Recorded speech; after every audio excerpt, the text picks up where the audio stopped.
আমাদের আশেপাশেই এমন অনেক সুন্দর সুন্দর গাছ আছে যেগুলোর নাম আমরা জানি না। আমরা এগুলোকে জংলি ফুল নামেই সব সময় চিনি, কিন্তু এই ফুলগুলো বা এই গাছগুলো আসলে কি গাছ আমরা অধিকাংশ মানুষই কিন্তু জানি না। দেখুন, এটা ছোট্ট একটা গাছ, কিন্তু এটার ফুল কতটা সুন্দর। আর এই ফুলগুলো থেকে কিন্তু আমি নিচে দেখতে পাচ্ছি একটু ফলও হয়। আসলে এই গাছটা আমরা অহরহ দেখি আমাদের বাড়ির আঙিনায়, আমাদের খেলার মাঠে।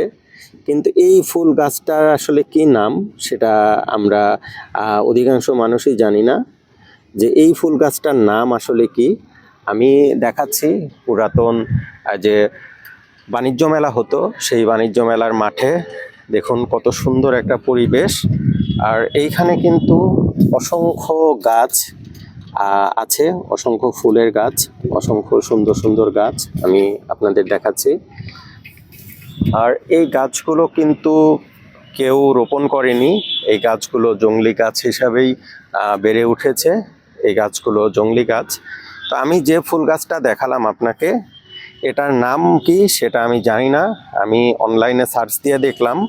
তো এই ফুল গাছটার নাম তিতা বেগুন বা তিত বেগুন হিসাবে বলছে, যদিও আমি জানি না যেটা সত্যি সত্যি তিত বেগুন না তিতা বেগুন। এটার যদি তিত বেগুন হয়ে থাকে, এটার অনেক ঔষধি গুণ আছে। তো দেখুন, গাছটা শুধু দেখতেই সুন্দর নয়, এই গাছের ফুলগুলো কিন্তু অনেক সুন্দর। আর এই ফুল গাছ কিন্তু বেশ কয়েকটা কালারে আমি দেখতে পাচ্ছি। এই যে একদম সাদা, তারপরে হালকা বেগুনি। তো আপনারা যদি এই গাছগুলো চিনে থাকেন বা আপনাদের বাড়ির আশেপাশে যদি এমন গাছ থেকে থাকে আর এই গাছের নাম যদি জেনে থাকেন, তাহলে অবশ্যই কমেন্ট করে জানাবেন।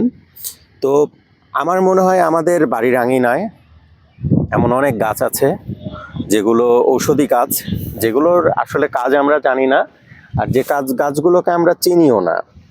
তো এর কারণে আমরা দেখা যায় অল্প একটু অসুস্থ হয়ে গেলে ডাক্তারের কাছে দৌড়ে চলে যাই, অথচ হয়তোবা আমাদের যে অসুখ তারপরে রোগ যেগুলো থাকে সেগুলোর নিরাময়ের ব্যবস্থা হয়তোবা আমাদের হাতের কাছেই আছে, ঔষধি গাছগুলোর মাধ্যমে আছে, কিন্তু আমরা কিন্তু সেগুলো চিনি না বা সেগুলোর ইউজ জানি না।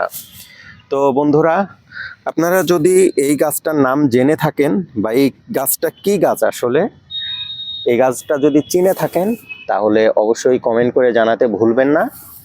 আর এখানে এই গাছগুলো এত পরিমাণে আছে যে আমার দেখে মোটামুটি বেশ ভালো লেগেছে, সেই কারণে ভাবলাম আমি আপনাদের সাথে একটু শেয়ার করি।